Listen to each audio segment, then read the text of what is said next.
If you're a senior leader now, I want to start here. It's not an easy moment to lead. Uncertainty is happening all around us, everywhere, all at once. AI is reshaping work. Markets are volatile. Expectations are evolving faster than any of us was designed to handle them. I'm hearing from a lot of folks that they're carrying this tension and this anxiety. Skye, I'm expected to move decisively, but the variables keep shifting. Things are just moving all around us. If that resonates, I just want you to know you're not behind. You're leading in conditions that require a different kind of leadership discipline than most of us were trained for. And just quickly, if conversations like this about adaptive leadership, AI readiness, leading humans through change, if those are useful to you, please subscribe. That's what we're going to be exploring here in a little more detail. Today, I want to talk about what separates, these reactive leadership moments from adaptive leadership.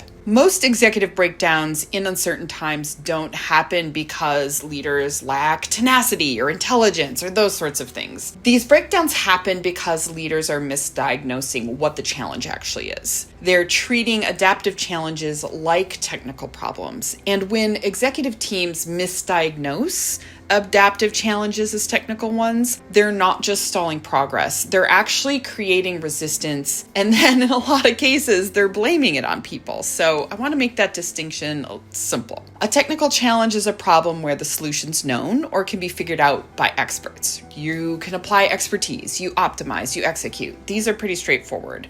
We can do some of the things that we've always done. An adaptive challenge is different because that solution might not be clear yet. Maybe it requires people to learn or shift behavior or rethink their assumptions or do things in a different way, or maybe you need a new process. So sometimes even defining what success looks like in those situations is part of what's happening. Technical problems need expertise, but adaptive challenges are really where we're requiring the sort of leadership to move forward. To make this real, let's look at a moment when the stakes were unmistakable. I have to say, I've been excited about this topic because when I moved to San Francisco, of course, the first thing you do is go over to get your photo ops with the Golden Gate Bridge. What I want to do is take you back to the 1930s. Leaders were building what we now know as the Golden Gate Bridge. During this time, the winds were violent. The waters were unpredictable. No bridge had ever been built at this scale, under these conditions. This was really daunting for a lot of the folks involved. And there was also another reality that they faced. In large bridge construction at that time, worker deaths were really common. There was even a way to calculate this where you would estimate one life lost per $1 million spent, which is a little bit disconcerting, right? The idea that fatalities were treated as inevitable wasn't a technical limitation. This was really an adaptive norm. And certainly from a behavioral standpoint, if this is something that was expected, this wasn't going to change. This is where a framework I want to share with you today comes in. I call it ADAPT. ADAPT is a practical adaptive leadership model. It was designed for being able to navigate some of these high uncertainty environments, including like what we're going through right now with AI. And it's an amalgamation of research across adult learning and behavior science and organizational frameworks and a lot of the work on adaptive leadership that Ron Heifetz did as well through Harvard. What I want to focus on is how we can lead humans through change, because the process we're using is only as strong as the leaders who are using it. We know under pressure, we don't rise to our ideals. We default to our habits. This is just common, right? And those habits are shaped by bias, by identity, by your fear, by power dynamics, by all these other factors that are swirling around you. I developed ADAPT to help give us a more disciplined sequence for how to approach this uncertainty in a way where we can actually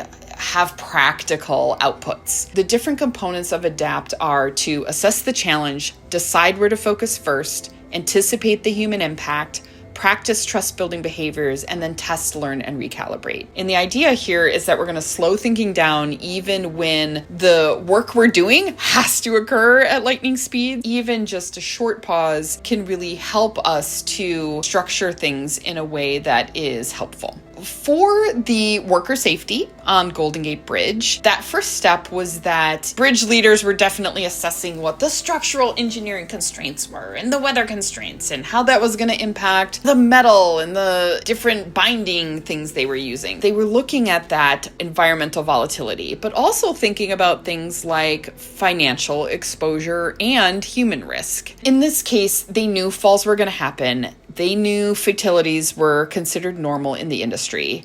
And so what the adaptive question is here is, are we willing to accept the human cost that everyone assumes is inevitable? Some problems require engineering. Worker safety norms, however, required at that time redefining what was acceptable. And that is all leading us into the adaptive tensions that many leaders face. For instance, they might think, is burnout inevitable in high performance? Maybe are we just accepting that?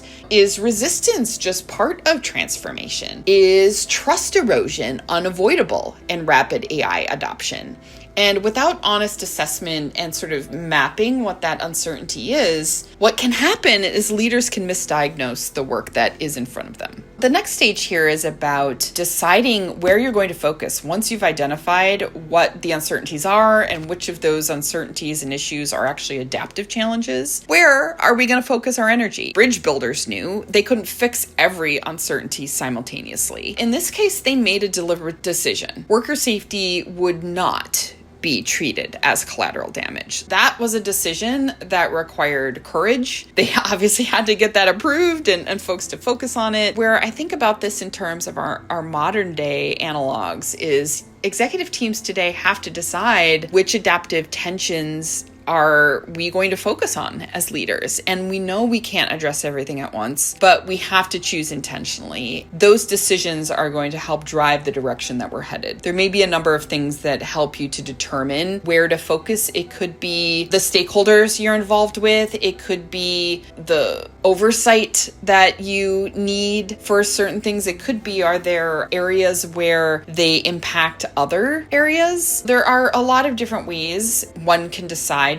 where to focus your time and energy. And this is all about, for a given challenge, deciding what your values are and what's important to you and your organization and your team in order to move forward with that sort of clarity. The next area is around really understanding what the stakeholder impact is going to be and anticipating what that stakeholder impact is going to be. We know changing safety standards at the time with the Golden Gate Bridge would affect multiple stakeholders. It was going to be workers, engineers, investors, public officials, and leaders had to anticipate, if we're challenging industry norms, how are people going to respond? Modern leaders are in a similar state where you might be asking questions like, whose identity is impacted? Where is fear potentially showing up? Where might trust erode? Behavioral research consistently shows that when change threatens someone's identity, not just their workflow, but who they think they are and how they view themselves, resistance is going to increase. And ignoring that, that's going to be a strategic blindness. So this idea of thinking through, how can I anticipate how these stakeholders will react,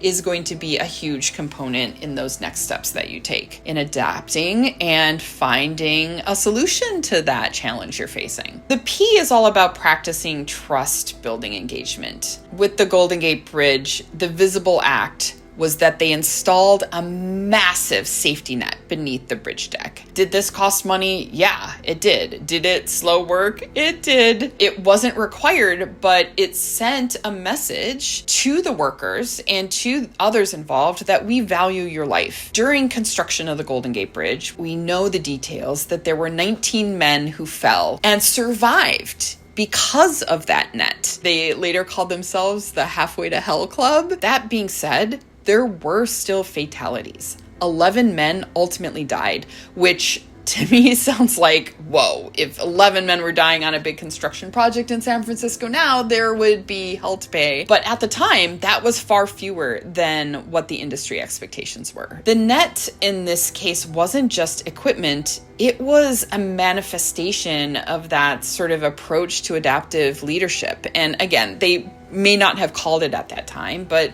we now can look back and realize that that is what was going on. This was about building trust through visible choices, even when there were all of these external pressures coming into play. The last part in ADAPT is all about testing, learning, and recalibrating. The safety net didn't eliminate all risk, but it did change the norms and demonstrated that fatalities were not just inevitable. There was a solve for this. As construction progressed, leaders really adjusted their practices based on those observations, right? They acted, they learned, they recalibrated. Organizations that shorten feedback loops are able to adapt faster. When they learn, they can recalibrate. They can really make a big difference. Whereas those that cling to static assumptions can accumulate invisible risk. What testing allows us to do is to move forward in a way that is going to allow that sort of adaptive environment to continue to happen. Here's the executive question for us to ask. What is that safety net in your current transformation? Where is there an adaptive norm you've quietly accepted as inevitable? Is it around burnout, resistance, attrition, trust erosion, something else? Is that something you're willing to change or willing to challenge? This is also an opportunity to ask your team, what adaptive norm are we treating as inevitable? And should we be doing that? Or is this an opportunity for us to really act as adaptive leaders and change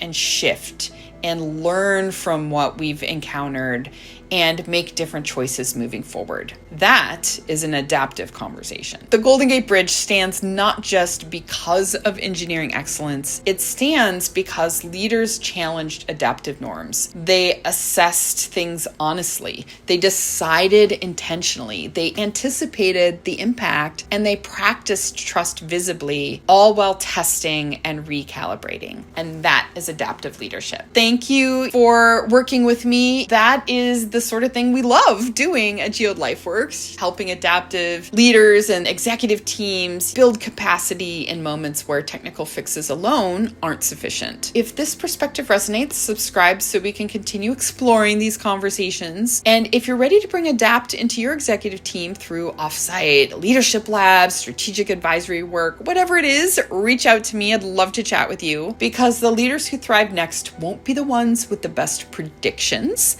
They'll be the ones who are disciplined enough to adapt under pressure.